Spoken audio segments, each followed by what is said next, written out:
فاسألوا أهل الذكر إن كنتم لا تعلمون.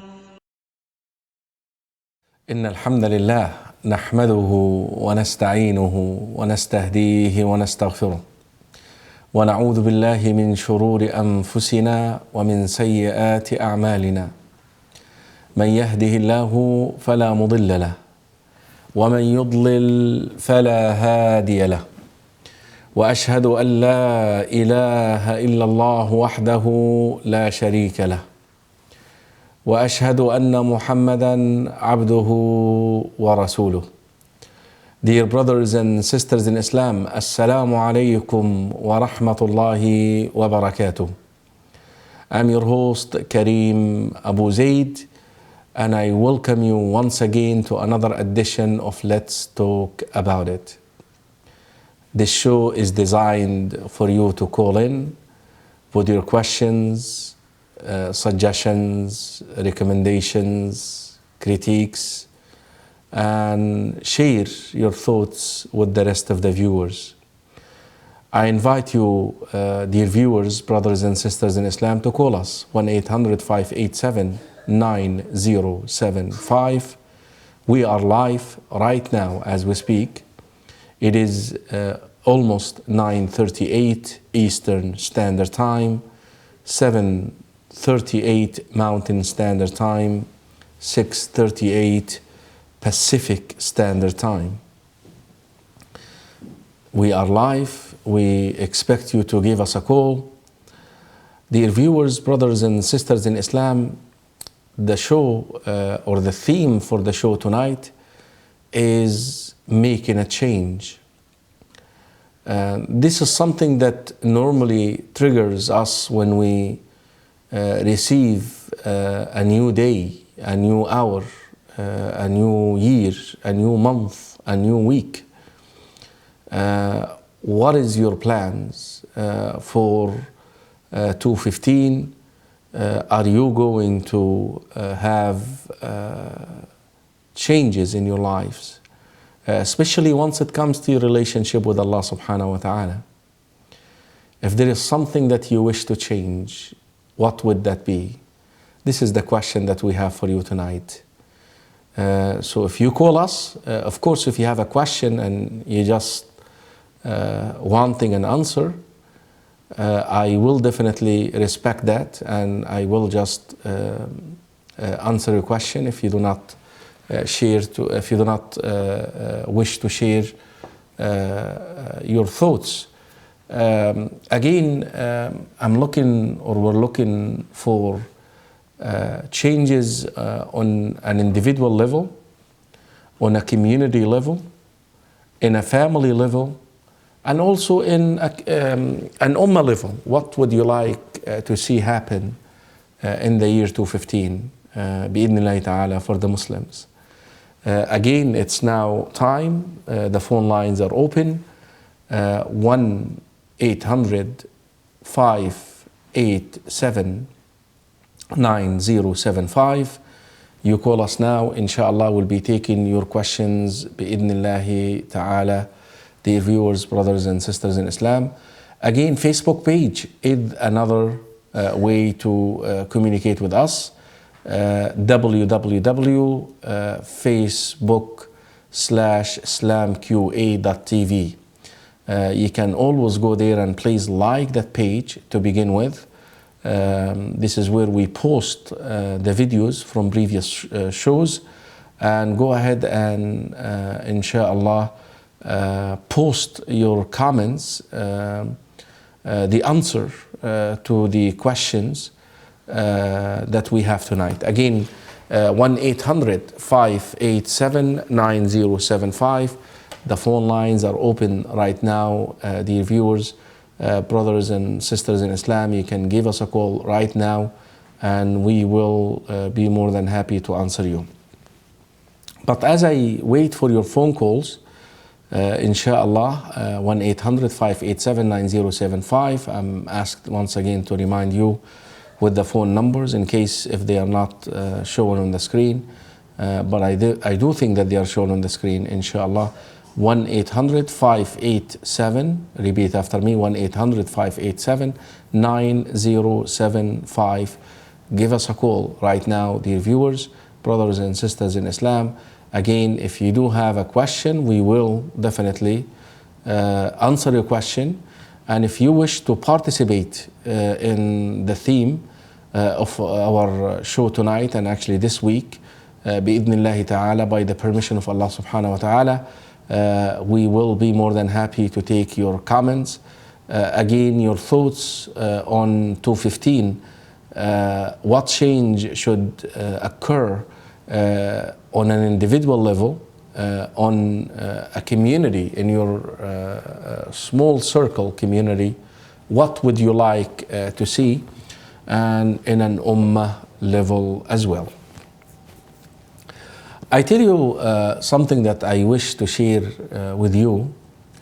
One of the brothers sent me an email, or I believe a Facebook message, I don't even recall, but attached was a small video of a known speaker in the United States of America, where he simply is saying it's okay to celebrate the birthday of the Prophet sallallahu alaihi wasallam, and he's actually inviting those who say no not to condemn, not to publicize their rejection to such a practice.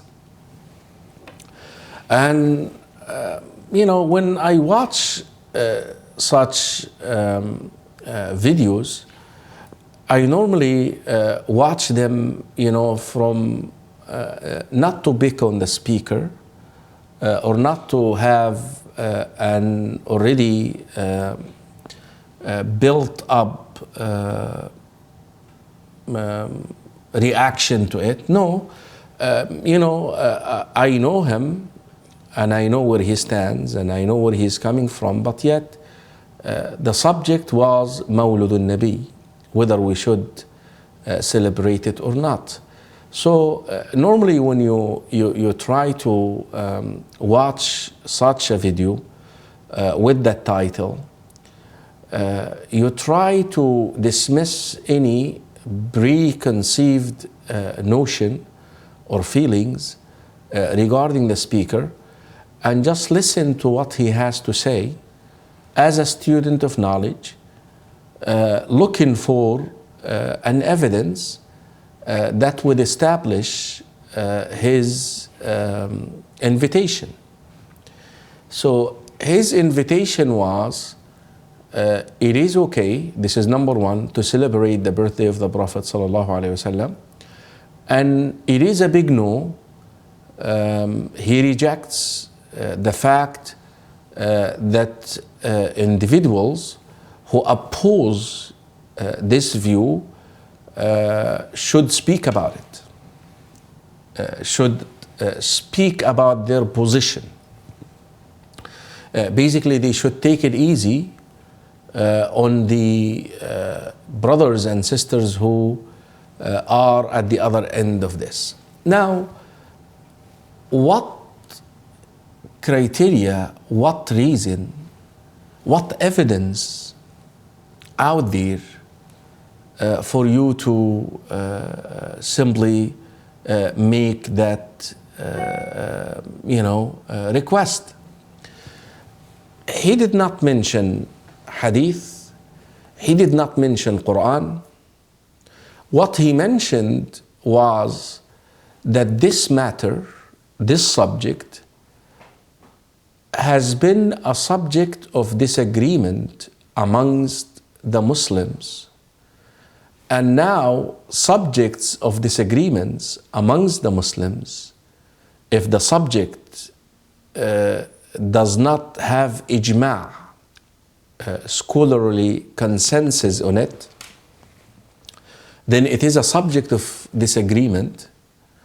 Then we should refrain from picking on the other side. Now, there is an issue here that I would call it tadlis. What do you know by, the scholars of hadith, they have something, they would accuse the narrators of tadlis. Tadlis meaning you're making a statement, but you're applying that statement to the wrong situation. Yes, it is true. A subject of disagreement amongst the first three praised generations, we should refrain from picking on one another. Basically, you can go ahead and do it, I can go ahead and do it, and we should not pick on one another. That is correct. But I want to ask you this question. When did the people start celebrating the birthday of the Prophet ﷺ? What year? Almost the year 430, 450 after Hijrah, during the era of the Fatimites, Al-Fatimiyin. And the Fatimites are known to be Shi'i Islam, people who came from the East, and they occupied the Muslim world for years. And simply they started introducing these practices. And it took them almost 150 to 200 years until the innovation was actually established in the Ummah, that it became like, a normal practice. Now, the scholars then, they said, okay, this thing is this and this thing is that. Brothers and sisters in Islam, do not be deceived by such presentations. This is very misleading indeed, because when we say disagreement and when we say ijma', we say ijma' of the first three praised generations of the Ummah. The ijma' of the Sahaba, the ijma' of the Salaf, the second best generation, and the third best generation. Beyond that, there is a doubt regarding the subject ijma' or consensus. Yes, it is true that there are some known scholars in the Muslim Ummah who legislated or said it's okay, provided that there are some restrictions on the practices. But again, brothers and sisters in Islam, those few scholars, we could say no to them. Why? Because celebrating the birthday of the Prophet ﷺ is an act of worship. And for me to begin an act of worship, to practice an act of worship, I must have an evidence. We do have that golden rule in our religion: الأصل في العبادة الحظر إلا بدليل والأصل في العادة الإباحة إلا بدليل. By default, all acts of worship are banned, are forbidden, unless you provide an evidence. And all customs, all practices of Muslims, of people, things that you run your life with, whether you use a microphone or whether you use a camera, you can do whatever you want to do as long as the matter is not religion related. This is all permissible unless there is an evidence that tells you no, you cannot use that piece or wear that garment or so forth. When a student of knowledge like this one, especially when a lot of people are attracted to him and his way of delivery, when you speak like this, you're supposed to provide an evidence, and the evidence is that this has been practiced by the first three great generations. That is the least that you need to provide. But then you do this, you say, well, this is a matter of disagreement amongst the scholars. Which scholars? Which scholars? At the end of the day, disagreement, yes, when this disagreement, if this disagreement has taken place during the first three praised generations, that is true. But come on, Sheikh, don't do that. This is, you're really misleading here. I just felt like responding to this on the air, on that show, and hopefully, the brothers will make this video in response to that, and they can post it, and hopefully this will answer the question that the brother raised, because he was conveying this message to me, defending the view of his sheikh, I believe, and he's trying to tell me, what you're saying is wrong, because here is the truth. But this is in response to that video, and hopefully you will find the truth there. What this has to do with the subject of our show tonight, I wish that the Muslim Ummah will unite on the truth from Allah subhanahu wa ta'ala, will unite on Qala Allah, Qala Rasulullah. This is the hope that I'm having, not on the basis of hawa and so forth. Assalamu alaikum wa rahmatullahi wa barakatuh. Wa alaikum assalam. Can you speak up, please? Name, state. My name is Qais. Okay, Brother Qais, our regular caller. Assalamu alaikum. Brother Qais, we presented a question tonight to the viewers, asking them, what change would you like to see in individuals, not necessarily you, by the way, in Muslims, and also in a community ummah level at large. I hope you understand my question, but if you feel like just asking your question and I'll answer you, inshallah. Go ahead, Brother Qais. When you yawn and you don't cover your mouth, does the shaitan laugh at you? Okay, when you yawn and you mean in salah or outside the salah? Any time. Okay, in general, yes, Rasul sallallahu alayhi wa sallam mentioned that yawning is triggered by shaitan. And Rasul sallallahu alayhi wa sallam, in an authentic hadith, Brother Qais, he said, إِنَّ اللَّهَ يُحِبُّ الْعُطَاسِ وَيَكْرَهُ التَّثَاوُبِ. Indeed, Allah subhanahu wa ta'ala loves sneezing, and Allah subhanahu wa ta'ala dislikes yawning.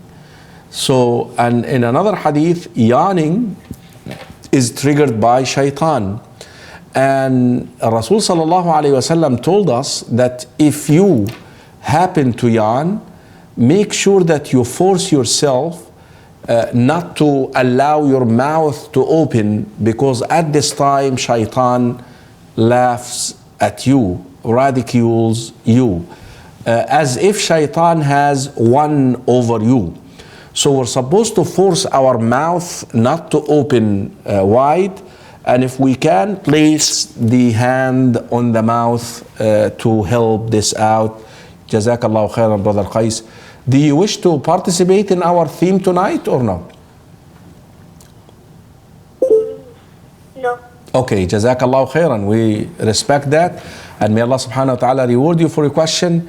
Dear viewers, brothers and sisters in Islam, give us a call, 1-800-587-9075.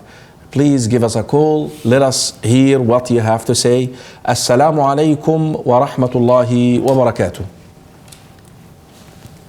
Assalamu alaikum. Assalamu alaikum wa rahmatullahi wa barakatuh. وعليكم السلام ورحمة الله وبركاته. Name and state, please. Yeah, this is Brother Adam calling from Piscataway, New Jersey. Brother Adam, حياك الله. ما شاء Allah. Good to hear from you, Brother Adam. We're having a theme tonight, Brother Adam. And the theme, unless if you have just a question or a comment or you want to say something, but our theme tonight is basically we're trying to see a better change on us as Muslims, individuals, and also as Ummah at large. Would you like to participate? Otherwise, we can go with your agenda, inshallah. No, inshallah, Sheikh, I think you clarified it, pretty well as you were talking about, the celebration of the Prophet Sallallahu Alaihi Wasallam's birthday. The most important thing, for the Muslims, to rectify our position, to rectify the situation as an Ummah, is that, we stick to that, authentic Islamic information, and that we really, connect ourselves to the Book of Allah, connect ourselves to the Sunnah of the Prophet ﷺ, upon the understanding of the Sahaba, and this is what we, base our actions around. And we don't look at, what this scholar says or what the Muslims do as a whole, but rather we look to see what Islam says, what the textual evidence says, because, if you follow most of the Muslims, you will find a lot of innovation, we'll find a lot of deviated practices, so we just need to, connect ourselves to that authentic knowledge and see what Allah has to say about it and see what His Messenger Sallallahu Alaihi Wasallam has to say, and this is the only way, for us to rectify our situation as an Ummah. You cannot imagine, Brother Adam, the brother who sent me that video, he was like, in a way, because I do have a couple of videos out there where my position is known on the subject, and it just hurts when you're trying to build up when other people are trying to bring down. But again, this is the fitna that we have to go through, and this is the the test. And Sheikh, a lot of time it's driven by emotions. Right. They use emotions, and this is how Shaitan works. Right. Off of the people's emotions, instead of people using their mind, using the textual evidence. They go off of their emotions and they say, hey, what's so bad about celebrating the Prophet's birthday? We love the Prophet. We're celebrating him. So it's the emotional aspect. But the thing that's wrong with it, as you clarified, this isn't something that first 300 years of Al-Islam, the golden years, the generations that the Prophet ﷺ, bore witness to their fadl, to their goodness. So we just have to pray. Alhamdulillah. Yeah, Alhamdulillah. Alhamdulillah. Jazakallah khairan. I guess Brother Adam shares my wishes that we wish the Ummah turns to the textual evidence, not to Karim AbuZaid or to any other. And something, Brother Adam, if we can cultivate this in the next generation, this would be a plus, that we bring up the next generation to have that attitude. What is your take on this? And that's the importance of education once it comes to our next generation of Muslims. Yeah, I'm glad you brought that up, Sheikh, because I would like, with your permission, at Al Academy, we're going to, inshallah ta'ala, have a fundraising dinner. As you know, that will be, inshallah ta'ala, on the 15th of January. And I just want to, invite all the viewers. You said when again the fundraising? This is okay. This will be January 15th, inshallah ta'ala. January. I thought it's January 10th. I'm sorry, January 10th. January 10th. Okay, dear viewers, brothers and sisters in Islam, if you're watching our show, and Brother Adam, you're with Al Minhal, right? You're working with it. Yes, I'm you're the Brother Adam. MashaAllah, MashaAllah, MashaAllah. Okay, so this is Brother Adam. He's inviting the viewers. He's actually extending an invitation to everyone who happens to come to watch that video and and is watching the show as we speak to support the education of the new generation of Muslims. Al-Minhal Academy, mashallah, they do a wonderful job stressing the Sunnah and the Quran and the teachings of our righteous predecessors. Is one actually of the few academies that I come across, and alhamdulillah they are very particular once it comes to cultivating the textual evidence which we spoke upon. So Brother Adam, you got the floor now for a minute or so. Go ahead please and send your message to everybody.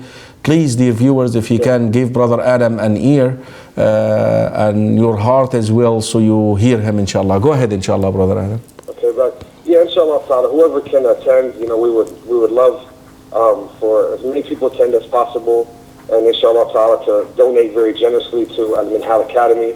What you brought up about, education, especially with the youth living in the West, it's very important, of the utmost, importance that we, give our kids an alternative.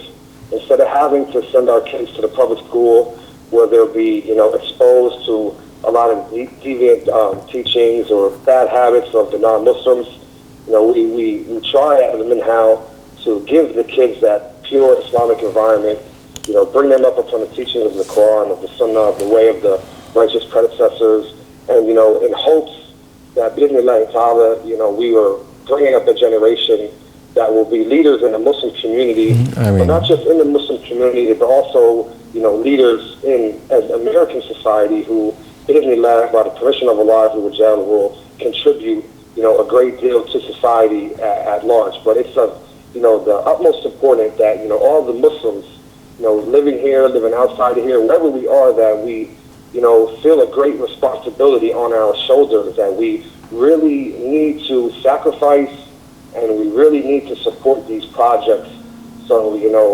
can save our youth, because it's too often that we hear about, young children leaving Islam, young children falling into, tribulations, and, the whole, goal behind, Islamic education, Islamic schools is to, save those kids from falling into some of the mistakes that we might have fell into. A lot of us, we didn't have that Islamic education at home. Some of our parents didn't, put an importance to it. So we, now as we get older, we realize, the consequences of that. So we're trying to, provide that for our children, so, Islam can spread, and so we can, save our kids. Alhamdulillah, Brother Adam. We want to, our main, Minhal is not just an academy, it's also a school, it's also a masjid. We have a lot of activities, that go on at Minhal, but, the main focus is the children. And, originally I live in Pennsylvania, and Mashallah. I came here to New Jersey because of Al-Minhal, because I just saw it. I saw the teachers, the shuyukh that work there, the importance that they give to Al-Islam, and I fell in love with it. That's the main thing that actually made me leave where I live, to come here in New Jersey and to, go to Al-Minhal and to put my kids in that school. And just the, the benefits of just my daughter, she's, very young, but what she's learning, and just having her, around Muslims and having her in the masjid a lot, it's a blessing from Allah. We should really, try our best to support this and support other, other projects, that are geared towards, teaching the children that authentic Islamic information, inshallah. Alhamdulillah, Brother Adam, may Allah subhanahu wa ta'ala reward you, Ya Rabb. You're a revert yourself, right? You're maybe the viewers. Yes, Alhamdulillah. Alhamdulillah. So how long now you've been a Muslim? 13 years. 1-3? Yes, 1-3. MashaAllah. And how are you liking it? I love it, Sheikh, and I get to meet brothers like you, like you and Sheikh Al-Kasha. Jazakallah khair. Jazakallah khair. I guess you heard Brother Adam, dear viewers. Please support Al-Minhal. Jazakallah khairan. Barakallah feek. Assalamu alaikum. Please, brothers and sisters in Islam, support Al-Minhal. We one of the big supporters of our show, actually. We, by the grace of Allah subhanahu wa ta'ala, we have this show because of their help. جزاكم الله خيرا. السلام عليكم ورحمة الله وبركاته. السلام عليكم. Caller, are you there? Caller, السلام عليكم. Okay, we do have a caller, but he's not picking up. السلام عليكم ورحمة الله وبركاته. All right. السلام عليكم. Okay, call us again, please. Maybe when you call back, inshallah, we'll pick up the line. It will be. Let me see here. He's calling back. السلام عليكم ورحمة الله وبركاته. وعليكم السلام ورحمة الله وبركاته. نعم. Name. My name is Suad. I'm from Virginia. Your name is what again? Ayad? Suad. Riyad. Suad. I'm sorry. Okay, here you go. Yes. Yeah. Okay. And you're calling from Virginia. And would you like to participate in the theme, or do you have a question would you like me to answer? I have some questions, but are not related to the subject. Oh, no problem. Go ahead. Can I ask my question in Arabic? Yes, and I will translate, but can we answer in English because the show is in English, okay? Okay. Okay. أنا أعرف أسرة بيشتري بعض الأوقات كارد بيسموه هنا EBT كارد من ناس.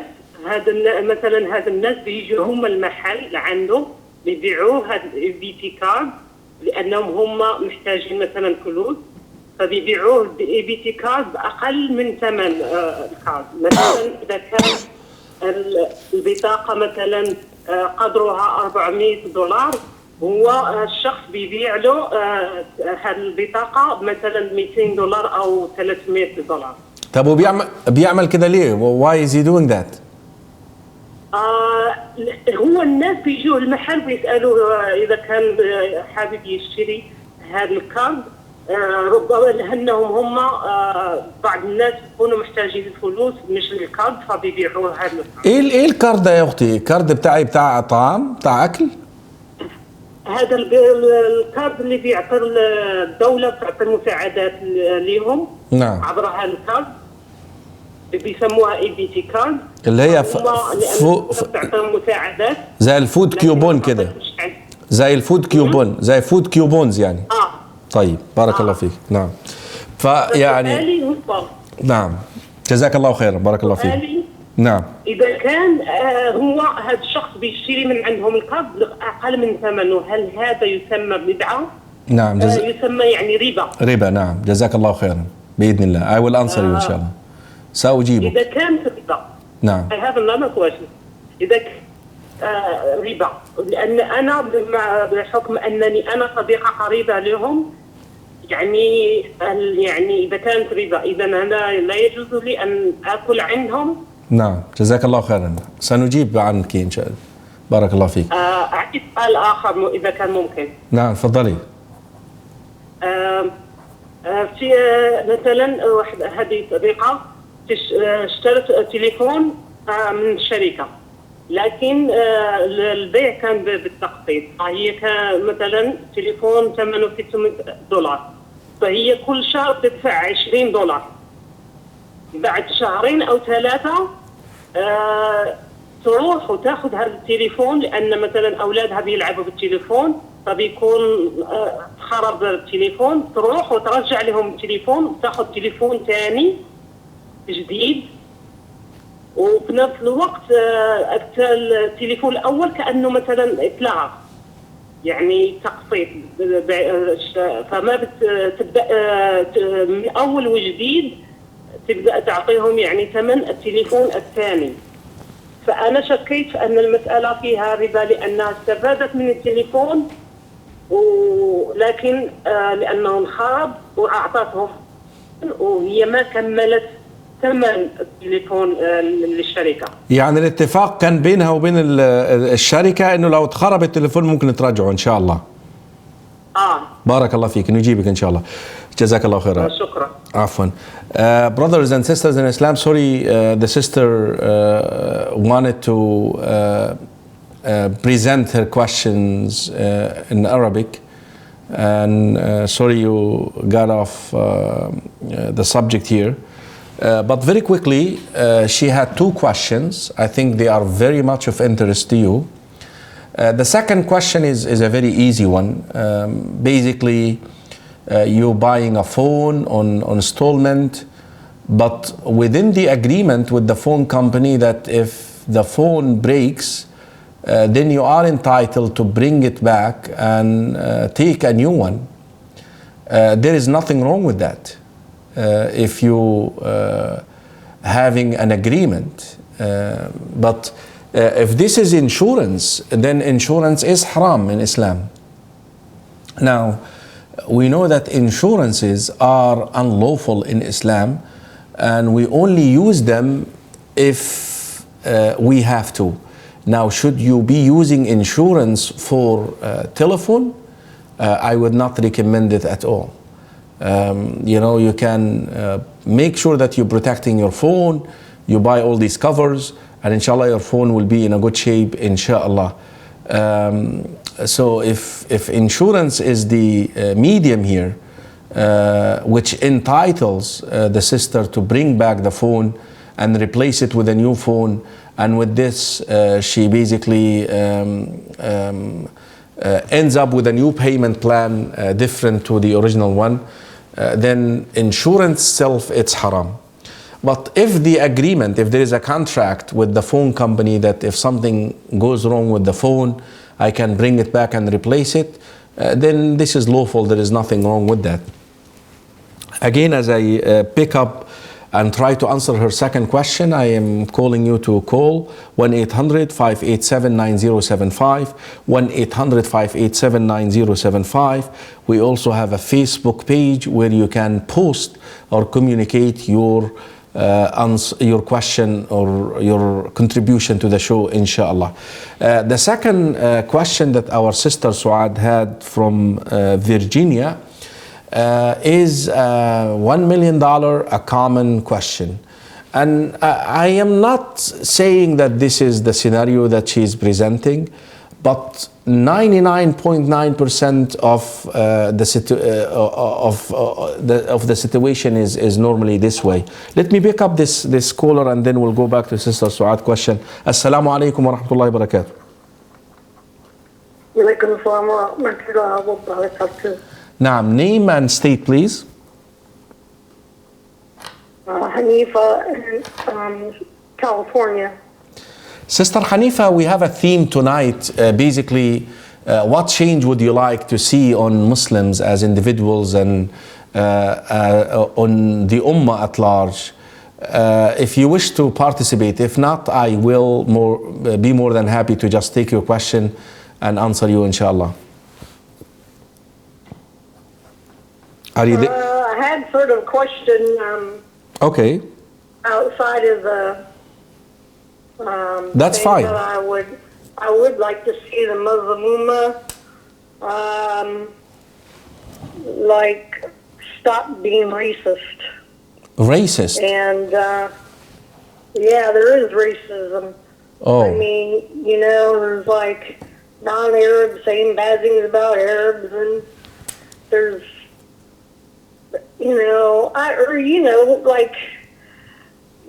people saying, "Oh, you shouldn't marry, this African," and parents,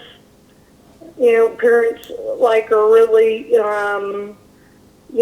don't marry this person because they're outside of, our culture, and I really don't like that. I don't think that's terrible, like Islam says, Arab is no better than a non-Arab, and a non-Arab is no better than an Arab, and a black is, not less than a white, and a white's not better than a black. There is racism in Islam, and I'd really like to see that, go away. It's really sad, Sister Hanifa, to see that. Islam shuns bigotry and racism, that you look at another Muslim or Muslima on the basis of their ethnic background, color, or language, and you quoted the statements of Rasulullah sallallahu alaihi wasallam in his farewell sermon. Actually, this was one of the final words that he advised us Muslims to be reminded with, that a black is no better than a white, and an Arab is no better than a non-Arab, and vice versa. I share your thoughts, sister. How long you been a Muslim, if I may ask?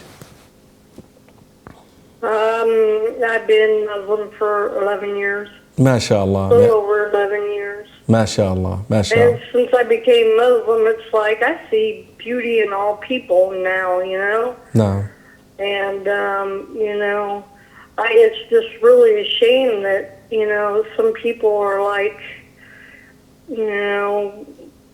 I see parents, and they, don't marry outside your culture, and, you shouldn't marry, somebody else, and I just see that's terrible, I just really, I mean, if a young man is, or man is interested in a lady, and she's, black or white or Oriental or Asian or wherever she's from, or if the lady, is interested in a man, no matter what color he is or where he's from, if they're pious and, going to make them a better Muslim, then, their deen will grow, then,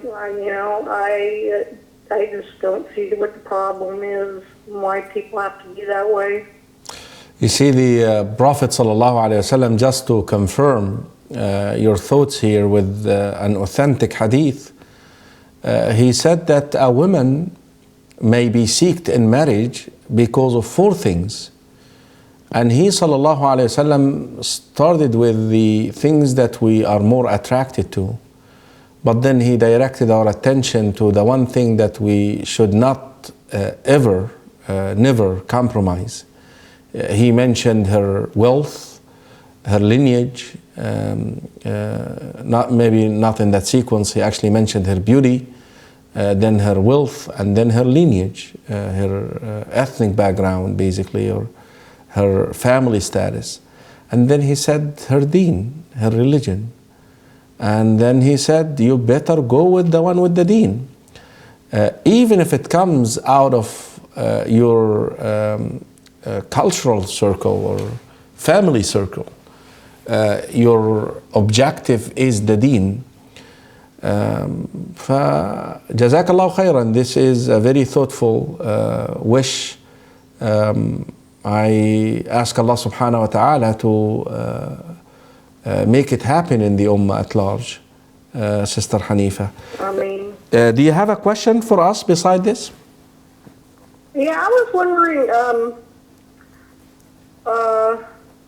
that Abu Hanifa, is it authentic that he said that Muslim women should pray different than men, like lower to the ground? And Right. Because I was actually taught that way. Right. And then I got other people telling me, that that's not right, that Right. you should pray like a man prays. Right. Jazakallah khairan. We'll answer you, inshallah. Sister Hanifa, Jazakallah khairan.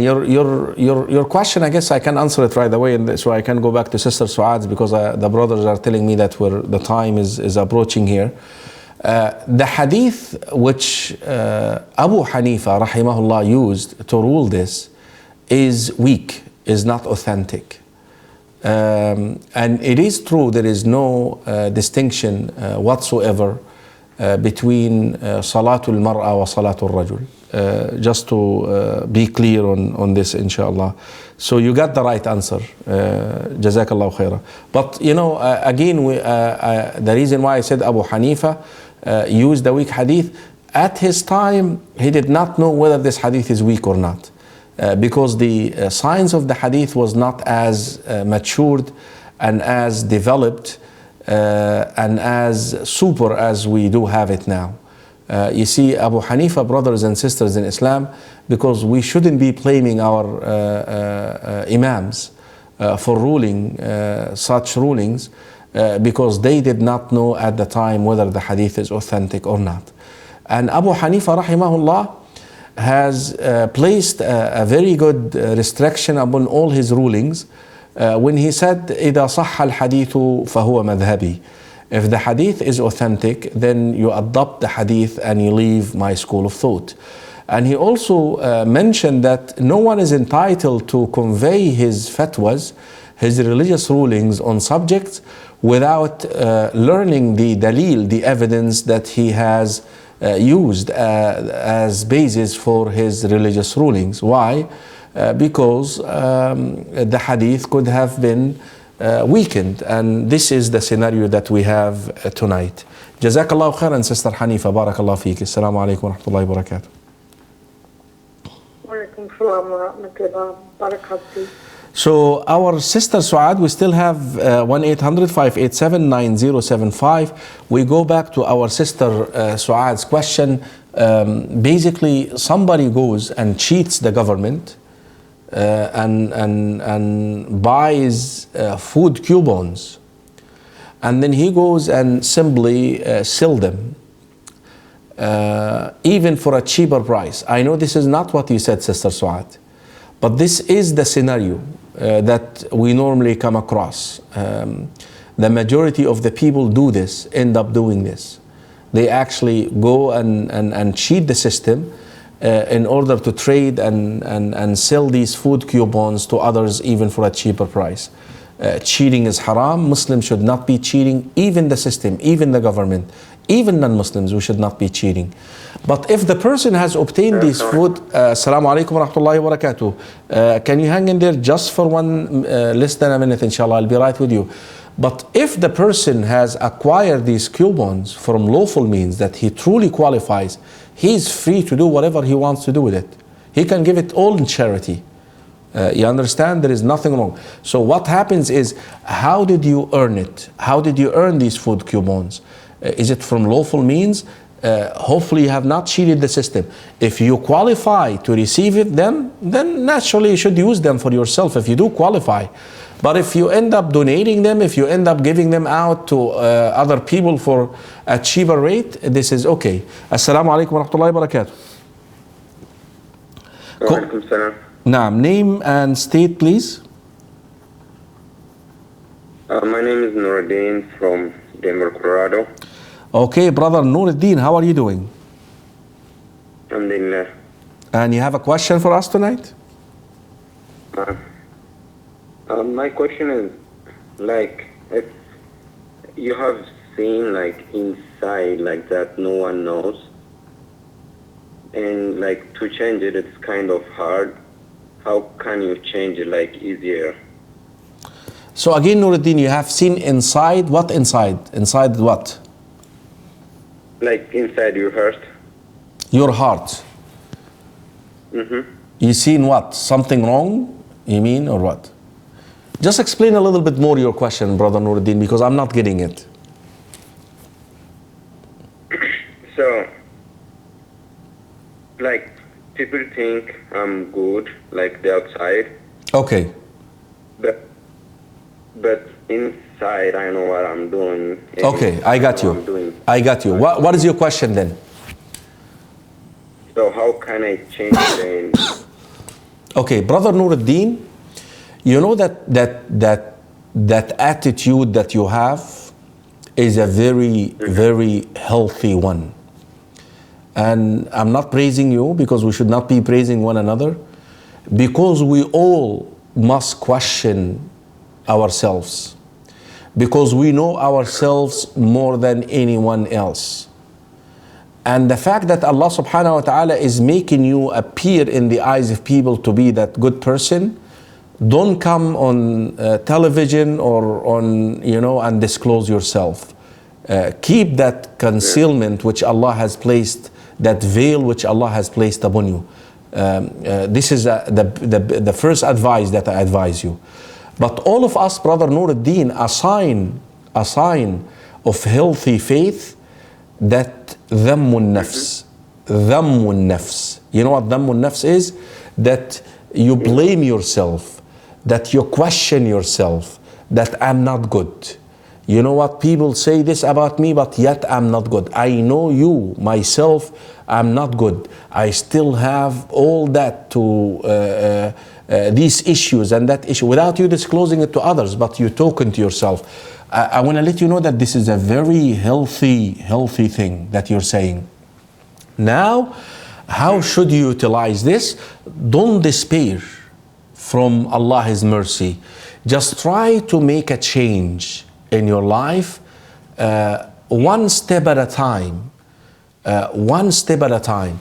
One of the first shackles, or I call them the first tricks that you fall into, is if you look at yourself to be a good person. That's one of the first tricks of the nafs, that actually even shaitan comes and makes you think of yourself this way. It is true, people may praise you, people may say all these good things about you, but at the end of the day, you know your nafs much better. And the Prophet ﷺ taught us to actually not to praise ourselves with ourselves, rather to blame ourselves, to rebuke ourselves, but not to despair, not to stop working, saying that, you know what, myself is doomed, is already going to hell, and there is nothing I can do about it. No, to help me to be a better Muslim, to be a better individual. I hope you understand my answer, Brother Nuruddin. May Allah subhanahu wa ta'ala bless you, brother, and give you Jannah, and grant you steadfastness on the religion. And may Allah subhanahu wa ta'ala purify my nafs and your nafs. And may Allah subhanahu wa ta'ala help us to do this. Yani to tazkiyatun nafs, the purification of the nafs, is a very challenging task that we all must face. And it all begins with actually accusing our nafs of a lot of shortcomings. And alhamdulillah, you're actually doing this. But next time, don't conceal, don't reveal this to others. You can reveal it in person when I'm and you chatting. But don't do it on public television. Jazakallah khair, Brother Nuruddin. أحسن وإياكم أحسن الله إليك. So 1-800-587-9075. I guess we are running out of time, but if somebody calls right now, we'll pick you, I promise, as we close, inshallah, with our Brother Nuruddin final question. Dear viewers, brothers and sisters in Islam, I hope that you enjoyed the show tonight. I guess we'll sign off, bi'idhnillahi ta'ala, and I look forward to seeing you again. Unfortunately, I'm traveling tomorrow. We're going to try to get Sheikh Okasha to do tomorrow's show if he's in town. We know that he's back from overseas, alhamdulillah. But if not, then inshallah we're going to have a Thursday show for you. I promise to pick up a caller if he calls. Assalamu alaikum wa rahmatullahi wa barakatuh. Wa alaikum salam wa rahmatullahi wa barakatuh. Okay, you are our last caller tonight. Go ahead and ask your question, please. Yeah. I'm from Denver. My name is Annie. Your name is who? Annie. Danny from Denver. Go ahead. Yeah, I want to ask about wudu. At work we have a co-worker, male and female, and then sometimes you want to maintain your wudu for the next prayer. And then, hello? Yeah, I'm listening to you. Go ahead. Yeah. And then, sometimes because like nowadays the time for prayer is moved to Asar is too close. And then sometimes you want to maintain your wudu, so it's still valid until the next prayer. If your co-worker, like male, touching, not like touching, but how do I say? Accidentally touching you, right? Yeah, and then it's not skin, only like Okay, here is what I suggest for you. Is number one, to wear gloves to avoid the physical actually touch with a male. But in any rate, the touch does not spoil your wudu. But the touching itself is haram. Touching, but accidental touch is something that you cannot avoid. But now, knowing that this accidental touch will take place because of the work environment, then you should protect yourself by wearing gloves. Jazakallahu khaira, barakallahu fiki. Barakallahu fiki. Yeah, I mean not skin by skin. If like just clothes and then he wearing a glove by accident, that my wudu is still valid. Yes, it is valid. It is valid. Like I said. Okay. Jazakallahu khaira. Yeah, and I have another question, please. Okay, hurry up because our time is running out. Go ahead, please. Yeah, I'm sorry. Yeah, I want to know where is the best place to give you a donation, the 2.5% zakat? So what is what again? Where is the best place to donate, to give the zakat, the 2.5%? Okay, the Prophet ﷺ mentioned that the poor, the needy, then those who are in debt, then towards wayfarers, or towards an Islamic project. If you can contribute to the building of a school, a masjid, taking care of a school, you can do that, inshallah. Jazakallahu khaira. Okay, thank you so much. You're welcome. Barakallahu feek. Assalamu alaikum wa rahmatullahi wa barakatuh. Okay, I would like to read to you, dear viewers, in closing, one of the sisters who actually wrote her, Sister Fadia, the change that I would like. So I'm reading her thoughts here in closing. Inshallah, I promise the brothers are looking at me. When are you gonna sign off? Inshallah, I will sign off in less than a minute. Let me just read her thoughts.